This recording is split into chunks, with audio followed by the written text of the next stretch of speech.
Officially, we are starting this. So, welcome, Internet. Welcome to this dark corner of our minds. What are we doing? What are we doing here? Who are we? Okay, just to give some background, we are a group of friends. We have known each other for close to 12 years now, Yes. and we all have very similar backgrounds where we have all been engineers. And we discuss a lot of things between ourselves. And this is just an attempt to get some of these conversations out into the open in hopes that it would reach some people who might relate to it. Worst case scenario, we would be playing it back to ourselves 10 years later. And in that case, either we would be looking at it and be like, oh, look, our younger selves were like this, nice. Or we are going to laugh at ourselves like how we laugh at 12-year-old Facebook posts. It's either going to be one of these two, and with that risk, we are decided to make this.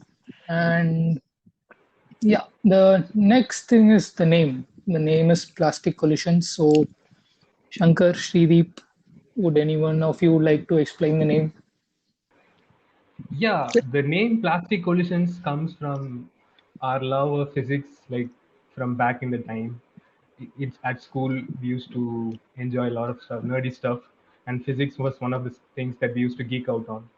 And plastic collisions kind of implies that different objects coming with different angles and colliding with each other, but then moving together as a single object.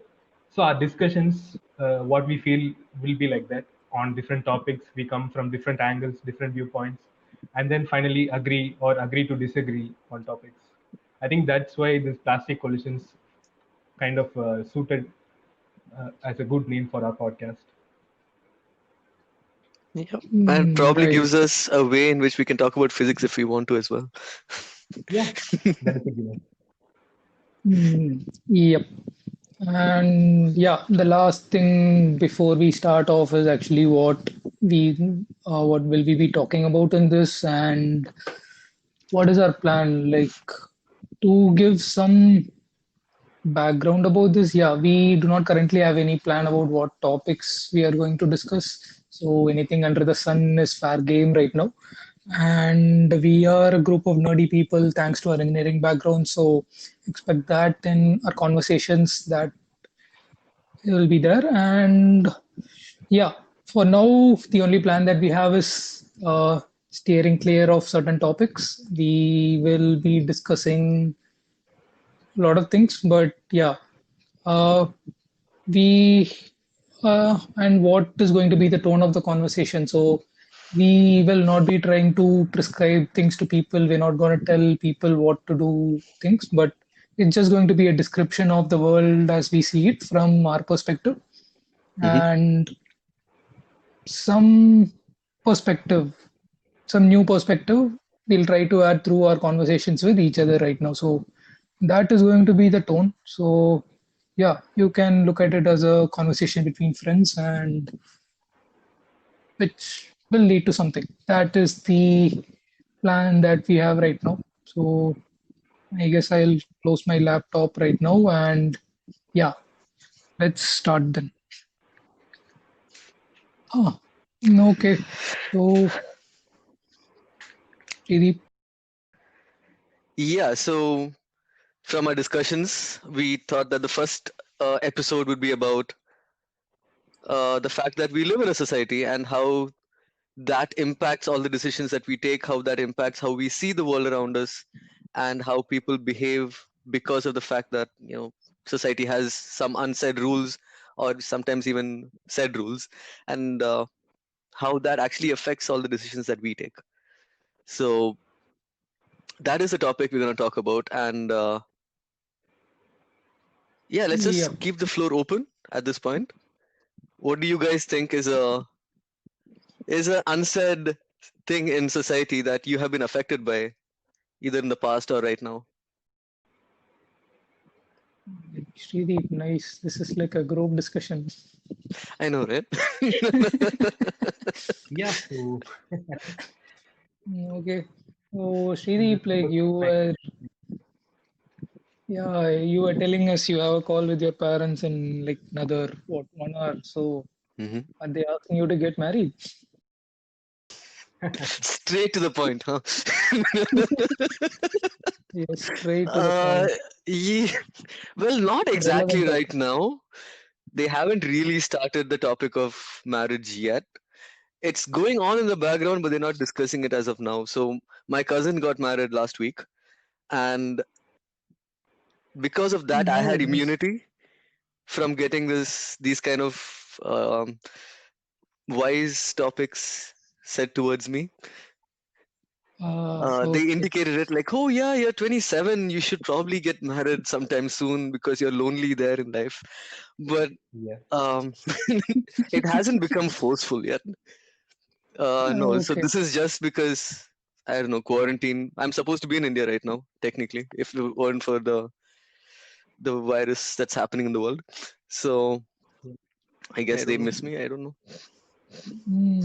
Okay. So, Shruti, what do you think of this getting married as a societal expectation on you? What are your thoughts on that? Hmm. I'm not really sure. Like the expectation of getting married is honestly for me kind of stupid. Like it doesn't make sense that I have to get married just because someone tells me to. In a way, the whole concept of or the institution of marriage itself does not necessarily make sense to me because in the end of the day, it's just you and some other person signing a piece of paper saying that you will be with each other or something. I don't see a need for a paper for that. You can always like someone and be with someone without needing to show the world or the government that you will be together. Additionally, like in India, if you see, there is some restriction on like expectation to get married within a certain age.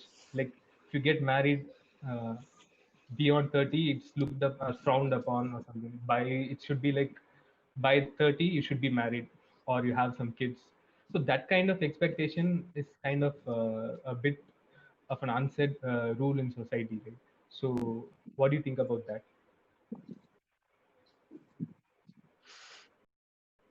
Um, yeah, so I mean, I guess it's sad to say, but because we are men, it does not affect us as much in the sense that we have a bit more leeway in terms of time on how late we can get married or we should get married.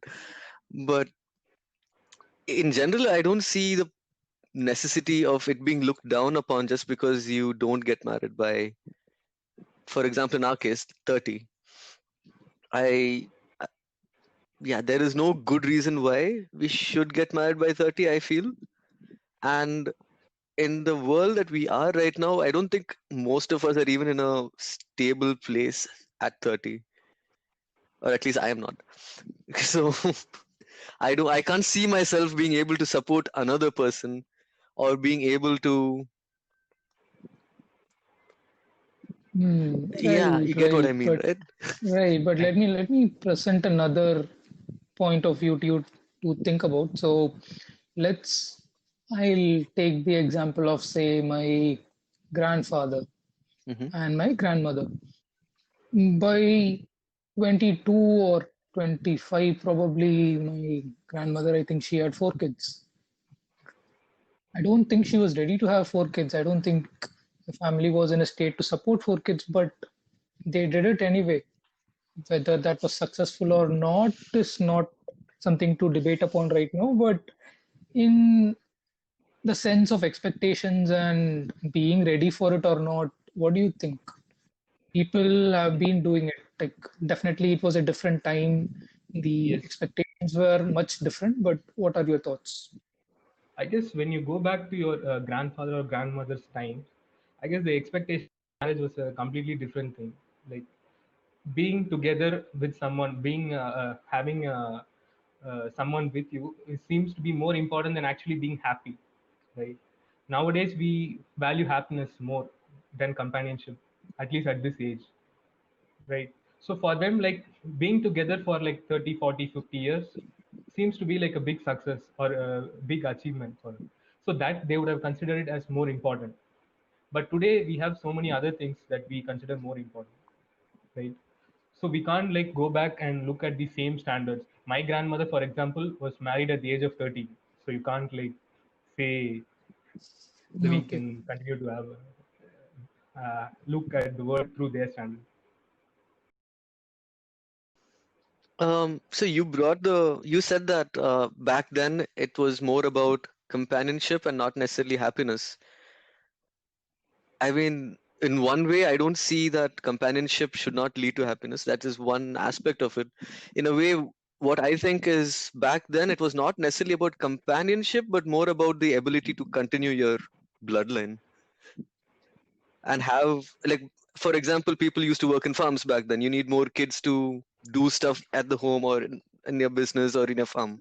It made more sense to marry at that point of time to be able to get the workforce required to do these things. So Yes. companionship was also a side effect of it, because back then, yeah, the men used to work and the woman would take care of the house chores. Yes. So it worked in that respect as a division of labor. But now we consider our own happiness, our own needs a bit more than just these kind of division of labor kind of concepts, men and women. So Right. Hmm. Okay. I okay, boys. So we we have discussed the most easiest topic that we could go into, given that the topic is about expectations of society. So Okay. let's go a little bit deeper and try to probably answer some of the difficult questions. Like, where do you think it starts? Like, where do you think this thing of society placing expectations on people, where does it start, when does it start? Like, obviously marriage is the example that we can take, and that is the reason I took it. But where do you think it starts? I think it's a vicious cycle, right? We are now at the age where we look at society's rules and we are like talking about these unsaid rules and how they may be fair or unfair. But uh, like 30 years back, our parents would have done the same thing. They would have talked about like this is unfair, this expectation is unfair, or this expectation from society is not justified. But 20, 30 years later, now they're enforcing the same rules on us, right? So it's like a cycle that keeps on happening. When we are young, we look at these rules and we see they some of them don't make sense. But once we become adults or much older, maybe we become a part of that the body that enforces these rules, right? It can be from relatives, it can be from our friends or other family members, whoever it may be. Like those kind of things influence our decisions, and as we grow older, those unsaid rules become embedded inside us, and sometimes they come out and we try to enforce them on our children or other people, right? The Right, society right. But is not yes, abstract my construct, question, it's people. yes, my question was more like, say, take an individual, say, take yourself for an example. Where do you think it started for you? Like, let's not, okay, let me ask the question in maybe a slightly different way. Say, if I take a person, there are certain things that uh, society, or say your parents and your relatives, enable us to do. Some of these could be very small things, like teaching us how to walk. Obviously, that is a skill that we would definitely learn at a much later stage, rather than say 1 or 2 years old, like how it's happening. And language is a skill that is passed on to us. So there are some skills that get transferred through society, but at what point do you think those things turn into expectations? Like, I can think of, say, something like performing well in school is an expectation where it starts. What other things can you guys think? So you mentioned walking and talking and stuff like that. Those are not really expectations, what I feel. They are things that humans do, and I don't think anyone expects you to walk or not walk. That's something that you do, and they help you do it. Yes, but what I'm trying to say is, see, like, take society on one hand, take the Mm. person on the other hand. Mm-hmm. Like, there is transfer of skills. Like the human society over time has accumulated a wealth of knowledge about topics, Mm-hmm. and that can be done. There is a transfer of Okay. skill from one side to the other. At some point during this transfer of knowledge and skill, there is also transfer of expectations of Yeah. either I, society or so I probably generation of people. One thing I remember probably as a younger thing is probably around maybe 1 or 2 years old, the kind of toys that you play with. That's probably the first expectation that's been set on you. You're a boy, you play with action figures and blue colored things or whatever. And if you're a girl, you play with other things. I don't know what, Barbie dolls or whatever they play with. I think that's Right, probably the right, first kind of Yeah, expectation that society puts on you. that is the right. gender I remember, expectation. yeah, gender-based expectations. I remember there was a shop near my home which was called Blue and Pink. Like, obviously, the name was very self-explanatory as to what they're trying to convey. But Yeah. yes, this was a baby kids shop where you can shop like clothes and toys for babies, and this was the name, Blue and Pink. Yeah. So I guess gender-based expectations are the first one that comes in. Yeah. Uh, Shankar. yeah. I guess what can I say? As you say, like academically, the fact that you're expected to do well in school and stuff, that can be set as an expectation that is built into you from your parents, from probably next door neighbors, anyone who has a kid. You parents tend to compare and then contrast and then set the expectations for you in terms of like academics or in terms of getting good marks or whatever it is. So that is like the kind of earlier expectations for what I personally have felt uh, at in school. Right, right. But what do you think? Like, are all expectations bad? I do not feel so. What do you think?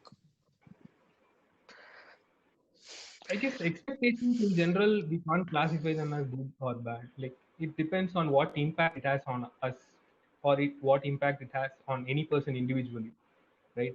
Some people may like those expectations and do well because of those expectations. Other people are put under pressure because of expectations, right?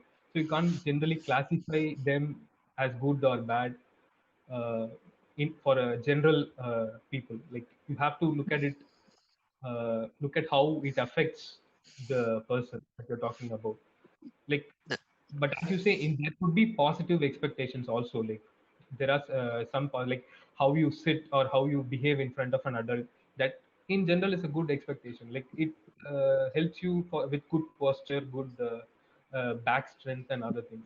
So these are like what can I say? Some expectations. Like you sit straight, you don't slouch, or don't raise your legs uh, while sitting. Those kind of simple behavioral expectations can have kind of a positive impact in the long term for you. And to add Mm, to that as well, so expectations or societal rules, they inherently don't have a good or bad because the rules are there because if you follow the rules, then you're part of the society. If you don't, then you might be yes, considered as an outcast, which is bad if you're living in the society. So if you want to fit in yes, properly and have a happy or relatively smooth life, it makes sense to follow these kind of rules and not fight it. yes. Right, right. But again, as Shankar was saying, right? So there are, I can classify. Okay, the let's take a superset of all expectations that are there. Inside that, there are some things that are good in the sense that it contributes towards the person in a Your positive way, growth. and then there are things that contribute towards the person in a negative way. And looking back on myself, I can say that some of the expectations that were on me, which had a positive influence, I would not have been able to identify as a kid. I was, you can say, a pretty stupid kid. So it was not something that I would realize that time, but yeah, eventually when I look back and connect the dots right now, I'm like, okay, like I'm happy that I was put through, say, a rigorous education system, or I was given some good education. I'm really happy about that. But yes, as a kid, I was like, hey, I do I want to go to school? I don't want to go to school. I was like this only, right? So these things are there, definitely there, but how do we classify them? Now, this is another question that comes to my mind. Like, how do we know what is positive and what is affecting us in a negative way?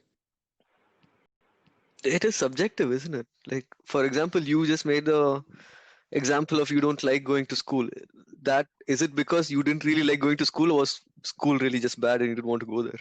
Like, I was a stupid kid. I mean, I agree, but still. Yes, that is the reason. Yes.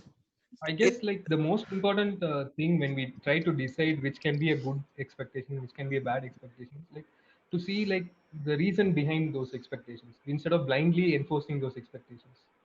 Like, what is the reason for you to like wake up early and go to school and follow a strict regimen? Maybe it's to improve your discipline or your ability to follow a schedule, so that you any task you take up later in life, you will have a strict schedule. So if you go back and look at any expectation and see the reasoning behind why these expectations have been set by, say, elders or by society, then maybe we can come to a conclusion whether these expectations are actually beneficial to us or not. Some expectations we blindly follow or enforce on others without actually knowing what is the reason for them, then they may have a negative impact on whoever it is. Right. Shrideep, your thoughts. Yeah, I agree with it. Knowing why you're following something or why you're doing something helps in accepting that you're doing it. Otherwise, you can always question it and ask, okay, you're telling me to do this, but why should I? What do I gain from this? If, at least personally for me, if I don't personally see a gain either for me or people around me, then I don't see the point in doing it anymore. At that point, I'm just following some abstract thing that people should be doing for some reason. So this Hmm. comes back to a lot of religious expectations. Like being from a Hindu family, there are a lot of religious expectations on you. Wake up, worship, do the puja in the morning. Every Friday, clean the thing and make worship, whatever. So these kind of things, like when I'm young or even now, don't make sense to me. Like, why should I do that? Why should I believe in something that I actually? Why should I follow something that I actually don't believe in? Right? And there are some rules in the religion that come along with it, like Saturday don't eat non-vegetarian food, or 1 month of the year for Purotasi don't eat non-vegetarian food. Like these kind of rules or expectations are set to me by my parents and on them by their parents. So when I look back, I see like there is no point to this. Why are you make enforcing this kind of regulations which don't make any sense to me Mm. r- personally? But then Right. they Shankar, actually explain. Shankar, Yeah, sorry. let me stop you there and ask you a question here. Yeah, go So, ahead. you're talking about some of these things like not eating non-veg on Saturdays and not eating non-veg for particular month, right? Yeah, I, I'm sure there are reasons, right? There are It's not yeah, the reasons. that's what I'm saying. I'm building to that, right? Yeah. yes, So there are reasons. yeah, Yeah, continue. once you know those reasons, like probably 1 month you need to give rest to your digestive system, or that particular month there is some kind of scientific reason why you should not overload your system. There could be any kind of reasons like that. So once you establish this is the expectation and this is the reason for this expectation, and you're all aligned with the reasoning, then probably you'll be experiencing a more positive impact from that particular society expectation. That is what I'm trying to say. Right, That exactly. right. I think there is one more step that you have to do. Like there Yes. is reasoning. Reasoning always makes sense. I think the next thing is to also look at if the fact that if that reasoning is relevant in today's context and scenario, Hmm. Yes. because I guess some of these things were, what do you say, established at a time when research on food and nutrition was not a thing. They established this based on their practices, based on trial and error of that time. Things might have changed right now, some things might have improved right now. So, looking at it from the lens of the current time also is something that is important, I feel. Yeah. Exactly, yeah. Just identifying the reason alone is not important. Once you understand the reason, then you have to apply the context to it and then see if that is actually a good positive reason to follow that expectation for you. Right. But again, let's I'll present a new type of problem to you. But this you have gave me this method of looking at things and evaluating them. But critically evaluating such a thing requires a lot of effort, and in a lot of cases, it's not easy to say find information about what you're looking for. Like, what do you do in that case? Hmm. I guess in such a scenario, I guess it is up to you, right? It's you as an individual. Society can set so many expectations on you, but it's you as an individual. Either it's you can research and like find out why this is or rule exists, why such a rule exists, why should I follow this, or such an expectation exists on me. You can of course do your research and find out, but as you say, there may be cases where you can't really do that, and you can't be doing that for every particular thing, because there's not just one or two rules that are there are like so many unsaid rules, and it comes down to the kind of person that you are, like whether that fits into your routine or fits into your way of looking at life. Then you will go ahead with the expectation. If it doesn't, of course you can't force yourself uh, to follow that expectation, which will in turn lead to some consequences. But again, those consequences are less important compared to how it will affect your happiness if you follow something that you're forced to rather than you want to. Hmm. Right. Like, I am like more curious to ask some other questions like what is happiness, but yeah, that is a Yeah. That's question for for another episode. yeah, question for another time. Shiri, you have been silent. Yeah, so I was just thinking, like, for the last question that you asked, if there is some religious superstition or expectation that's being set up, usually, let's say, take for example, one of the ones that I grew up hearing was you should not eat on a solar eclipse day. That whole day until night or whenever it's done or whatever, you should not eat. And I don't know why, because I mean, you guys know me, I like to eat. So I didn't like when someone told me don't eat. Yes. And no one was able to give me an answer. If I asked them, at least when I was a kid, they're like, there's some bad gases in the atmosphere and you should not eat it. I like, okay, that made sense to me when I was 5, because sure, why not? But later, when you realize it's literally just two celestial bodies going over each other, there's no gas involved. Then you start thinking about it, like that doesn't make any sense. I'm going to eat,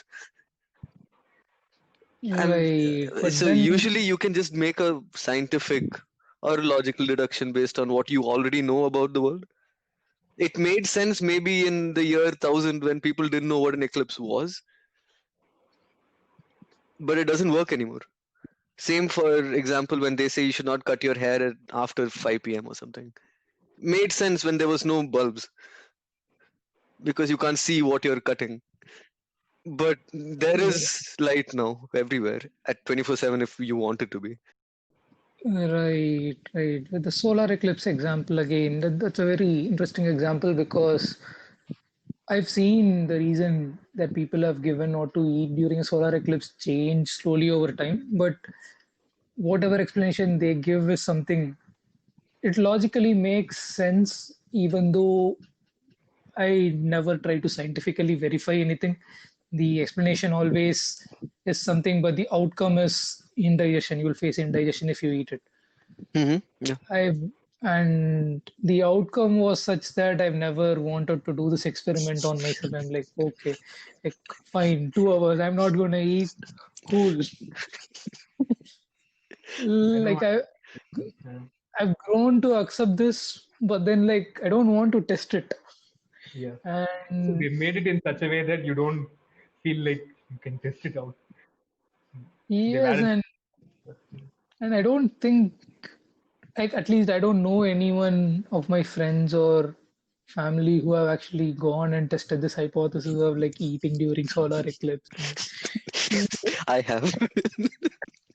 Like, but then again, like the next question is there, right? At what point does your testing become statistically significant? Obviously, one event could just be a random event where you just got lucky.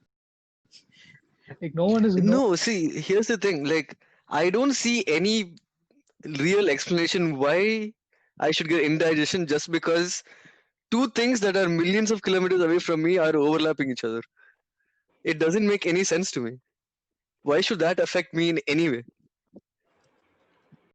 But have you like a similar thing to the solar eclipse? The same rule is applied on new moon nights. Oh, Have you heard of this? no. They have the same kind of rule. Like when there is a new moon night, you can't eat heavy food during that time because that will also again lead to so-called indigestion. I mean, it would be interesting to think about why they started thinking that. Yeah. Was there Yep. something that happened during new moons back in the day before technology that made them give Ye- indigestion? Yep. Let me, like, I'm just looking at Google right How now. these Very simple urban Google. myths originated. Huh?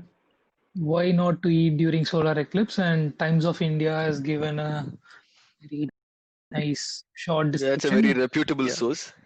It is believed that the rays of solar eclipse can affect cooked food, which when consumed during the solar eclipse period may cause indigestion and an upset stomach.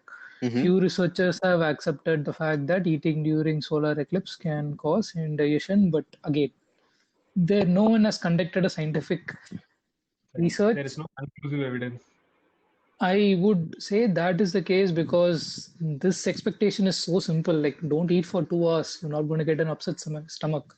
It's so simple that people are like, okay, it's not affecting me. Let me follow it. I guess Yeah. at some point, people follow certain things or do certain things because it doesn't, say, affect them too much. Yes, that's true. But I guess personally for me, it's like, why should I follow something if it doesn't make sense? It's not that I want to eat during that time. Probably I don't. But You if would like to someone keep tells the me don't do it for a stupid reason, then I won't necessarily feel inclined to listen to them. right. You would like to keep that option open in case you Yeah. get hungry.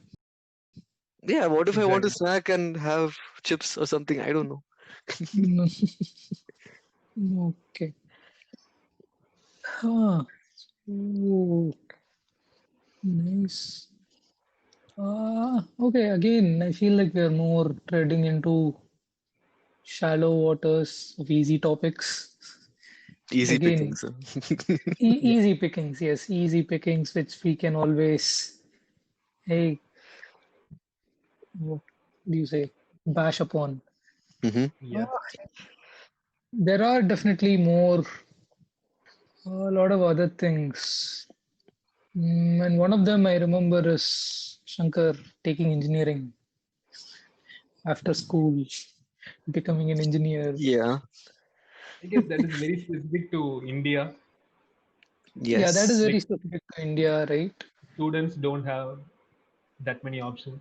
It's either engineering or medicine. Please take one of the two.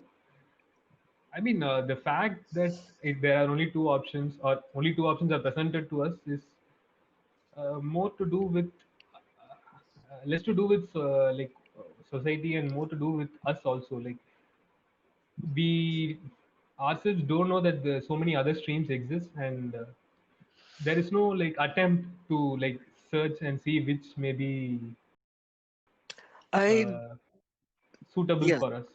I don't know whether it's completely our fault, because how are we supposed saying to know it's there are our avenues fault. available if they are not presented to us Exactly, yeah. from fifth or So whatever? Yeah, sorry.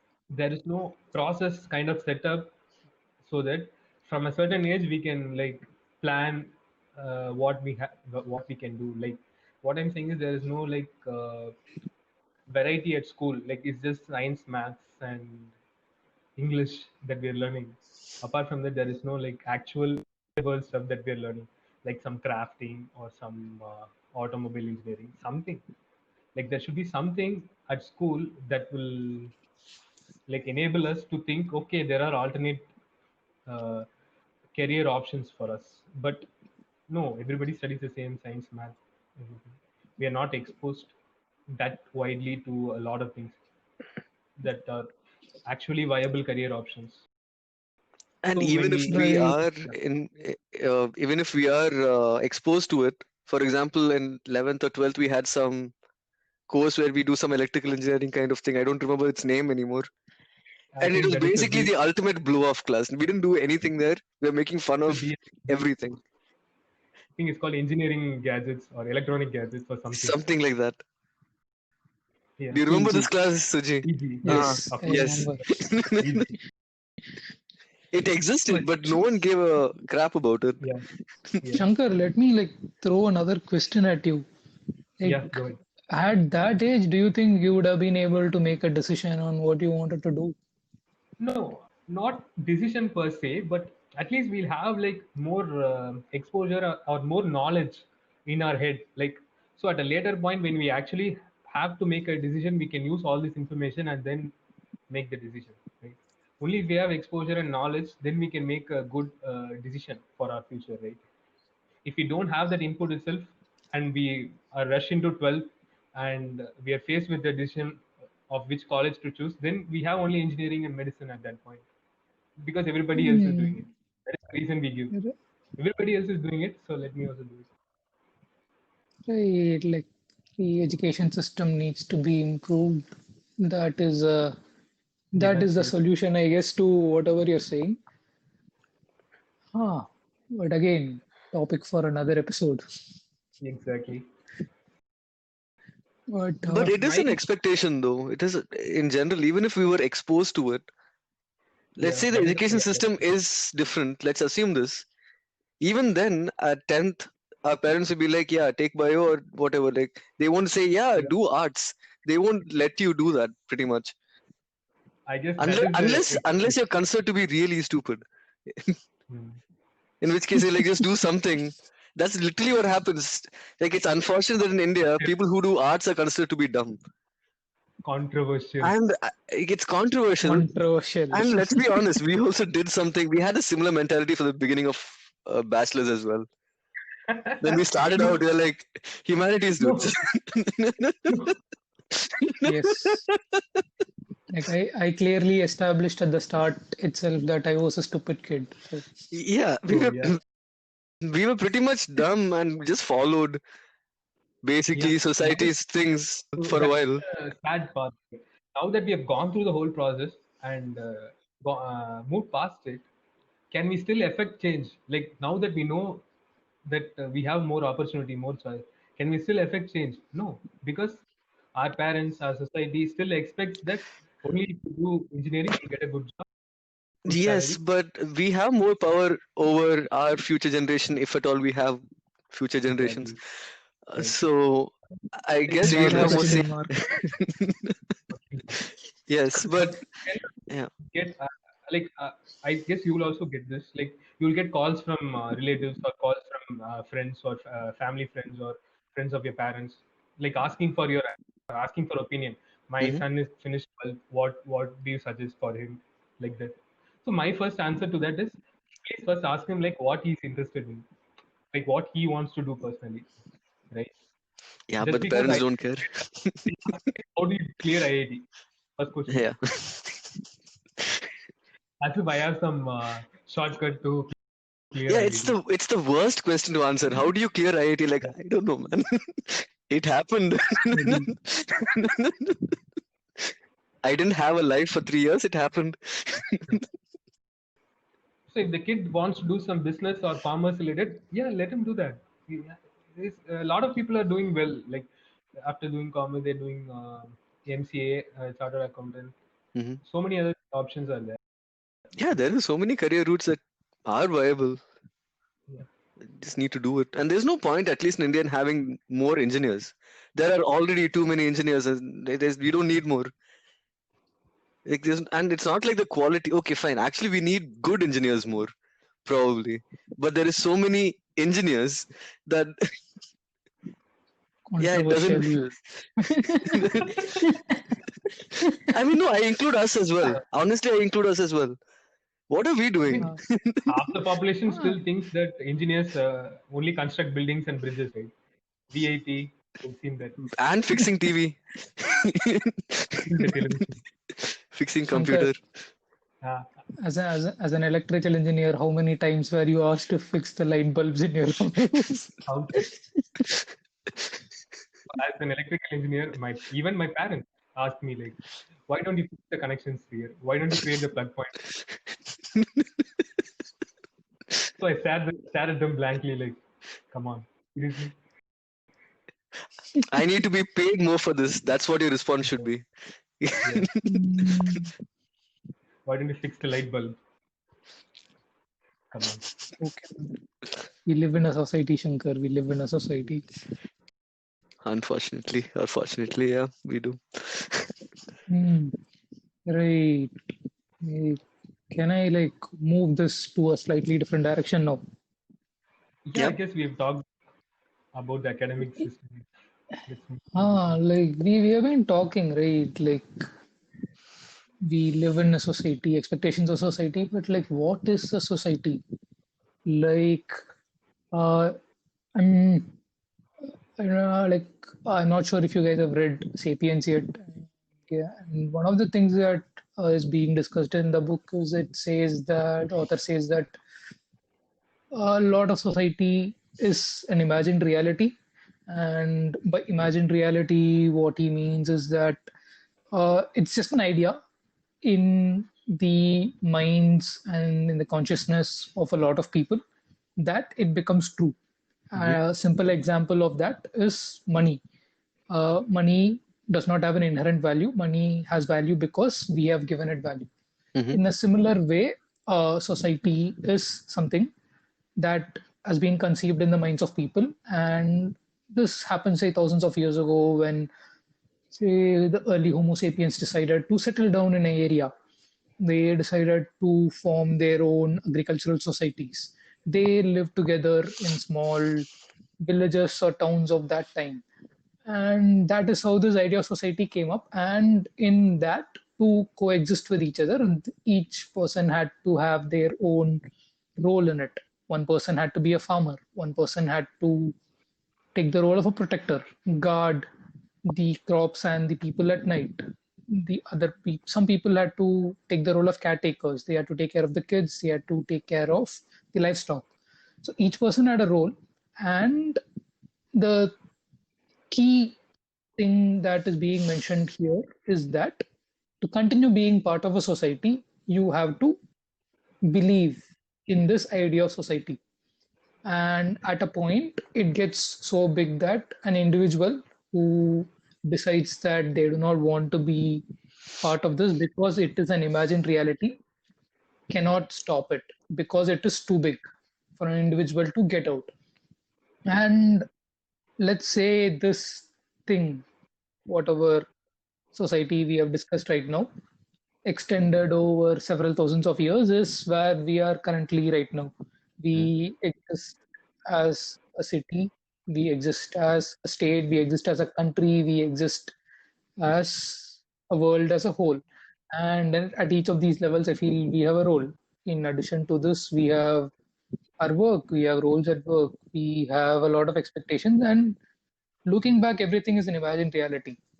And right now, this is such a big thing where I, as a single person, cannot say that, yeah, it's just came out of my mind. I don't have to believe it. And where do I go from this? There is nowhere for me to go right now. So this This is a very interesting line of thought when I first read about it. And what do you think of My, this? my first thought is, why do you want to go? Society, for all its negative effects that it might have on you, it has a lot of positive effects as well, in the sense of people having a shared identity has its benefits. Yes, true. Like the sense of community is always has a very positive impact on people. Hmm. So I don't see why we need to necessarily leave what we call society right now. And honestly, I do not think you can, even if you really want to, unless you go in a hut in a forest and just stay there. Which, yeah, that works, I guess. But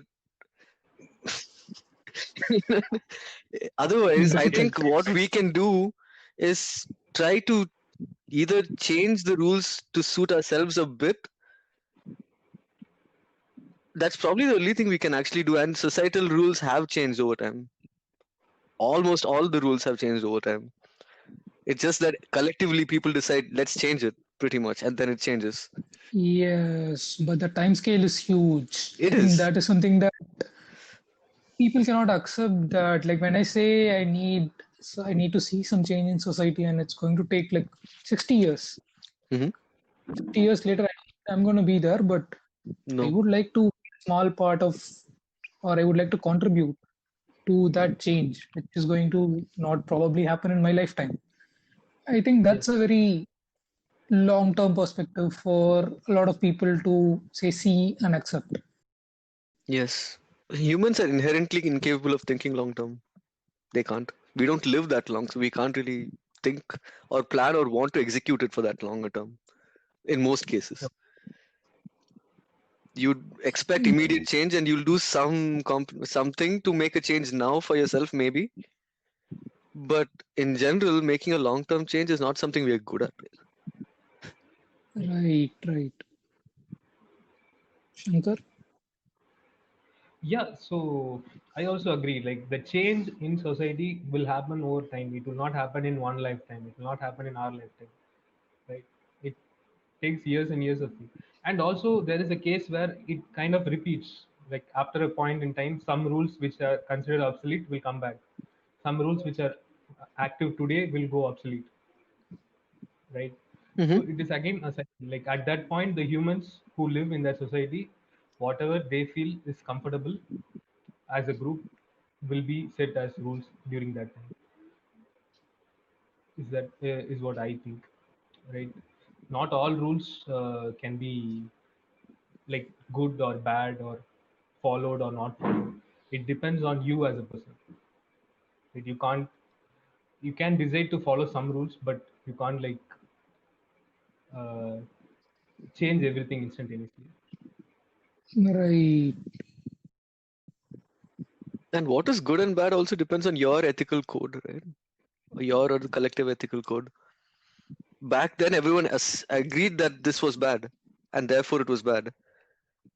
And 1,000 years down the line, they decided, yeah, that doesn't make sense. It is we need to not we need to change that thing, and then they changed it. For example, women's rights, Yes. Hey, and that has also interesting. flip This flopped over history, as Shankar said.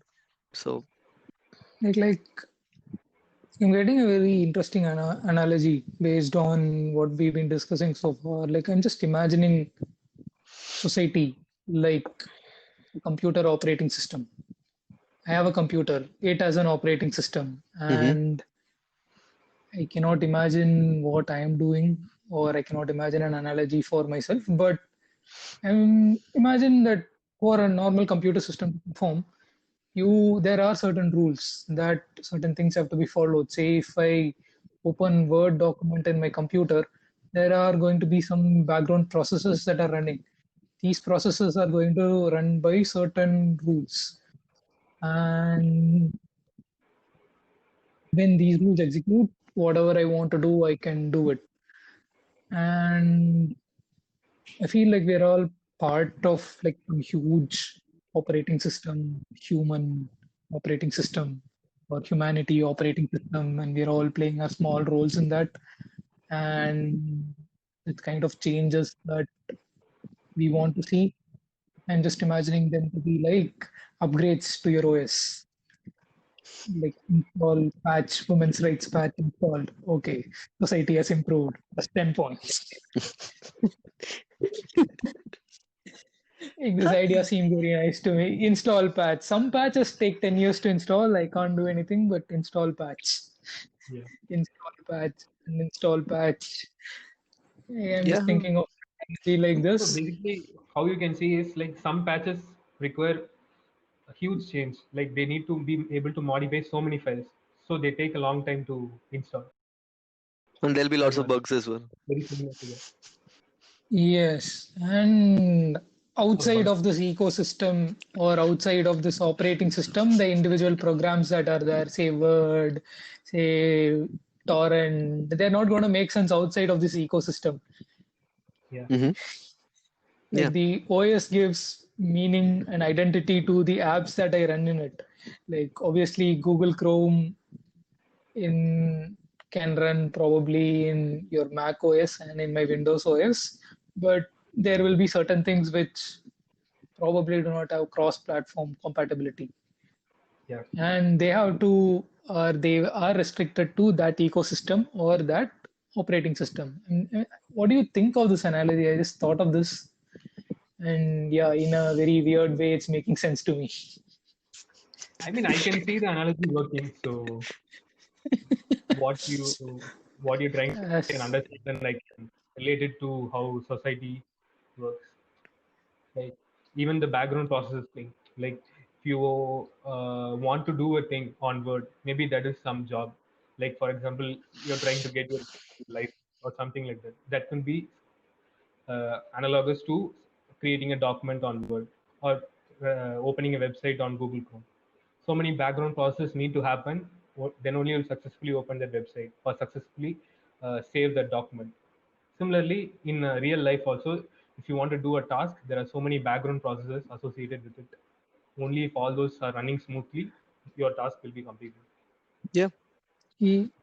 Right. And some of these background processes, yes, as you said, I'm just imagining them to be like going to school, studying, like studying class one, class two, class three. Each is a single process that we have to run.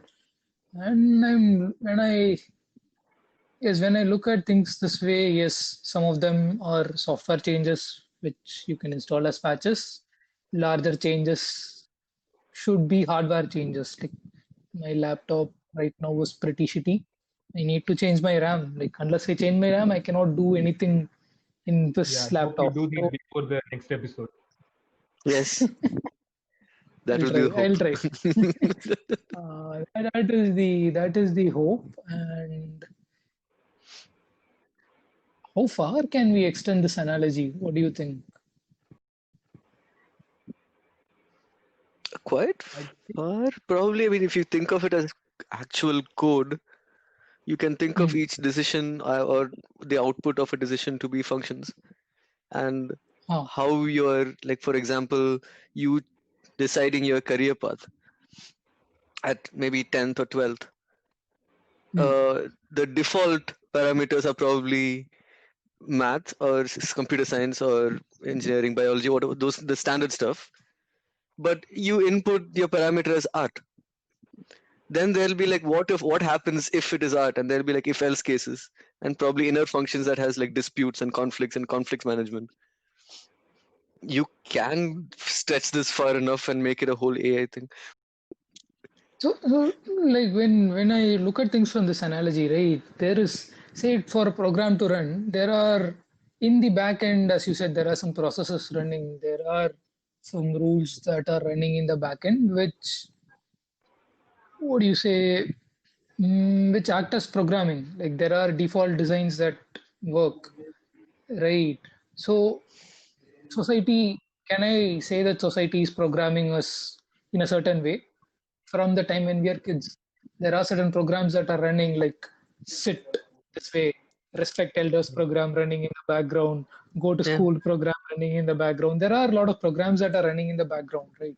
And I think over time, if some of these things run for say 10 years, like if Eldos program is running for say 15 years, that is ingrained in me. I don't need the program telling me to do this. I start doing this myself. Yeah. That is And learning, right? That is learning. Yeah, that is machine learning. You're training the set to be, no? Training them. I Basically, won't say we are this going to the is opposite side.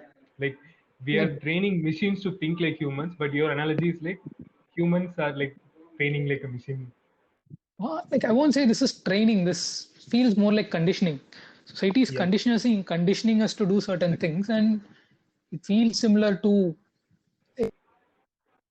in my mind. And like there are several programs running at this moment as we are speaking. Like there are some programs running. Like and again, this brings to my mind a very interesting quote which I saw in Cosmos. At what point does Mm. programming end and free will begin? is it from Blade Runner? Nice. No, that's from Cosmos. That's from Cosmos. At what Uh, point that is does an the interesting programming? topic, and we probably should address that as a specific topic at some point because Yes, there's probably a lot that can be talked about free will. Exactly. That is like a nice, nice. fun rabbit hole to go into. Yeah.